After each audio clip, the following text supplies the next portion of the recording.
Okay, this is one of the larger assignments for this class, and because of that, I'm going to do a video for you so you can listen to what I'm expecting. While you're listening, you can look at a picture of my parents' dog. You can smile at Joba while I tell you exactly what this project is going to entail. You will be writing your own acceptable use policy for your family, for your household. You should have seen the AUP file for the Chambersburg Area School District, and you should have seen a Safeguarding Children information sheet that has some information about acceptable use. Using those two files as a guide, I want you to create your own AUP. Now, what do you have to put into this? There are a couple things that I'm going to be looking for. Number one, an introduction explaining what an acceptable use policy is. So to someone who's just looking at it for the first time, explain to them what an AUP is. You need to include 5 reasons why someone in your home, in your house, someone you live with, would use the internet. And it doesn't matter if you don't have the internet at home or if you do. 5 reasons why someone would want to use the internet at your house. You need to come up with 5 rules for those people to follow when they use the internet in your home.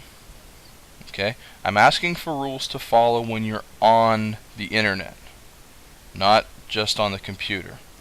All right? Use as many vocabulary terms as you can. You also need to come up with a list of consequences. What happens if someone doesn't follow the rule? Okay? You can be as strict as you want to be, but try to be realistic. If one of your rules is don't open a parent's email account, and if you do open the parent's email, you're going to get grounded for 25 years. That's not realistic. Okay? Come up with some realistic consequences if someone breaks the rules. Okay?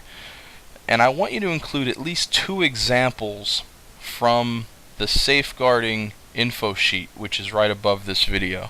And really, you should be focusing on pages 4 and 5, because that is where the AUP information is.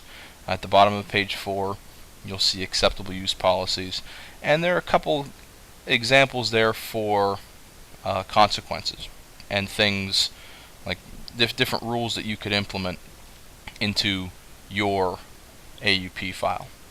Okay? If you don't have internet access at home, I want you to complete this assignment as if you do. Okay? And if you do have the internet access at home, what I want you to do also, both ways really, include a section for members of your household to sign.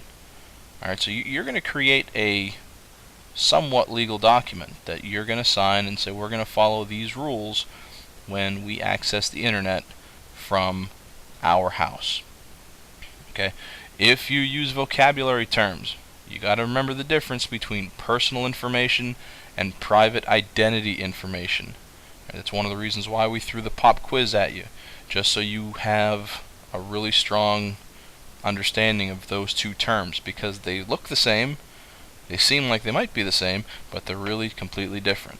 So really know the difference between personal information and private identity information. All right. Everything that I talked about will be in a module when you mark this video reviewed. So if you don't remember what I said, you don't have to listen to the video again. I know that when you mark this reviewed, you're going to get hit with a lot of text, and it might look intimidating. So I wanted to kind of walk you through what I'm expecting. Okay? 5 reasons why you'd want to use the internet in your home, 5 rules, consequences if someone doesn't follow the AUP. Remember to include at least 2 examples from the Safeguarding Children checklist, pages 4 and 5. The very beginning should be an introduction explaining what an AUP is, and I want you to use as many vocabulary terms as you can. When you're finished, you're going to save your file. Make sure your name and your class period are on it, and we're going to print. So you're going to print from room 128. So make sure when you go to print, you're not selecting Smart Notebook. That's all at the bottom of the next module. So hopefully you don't have any questions. If you do, raise your hand. I'll try my best to answer them for you. Otherwise, I'll get to work.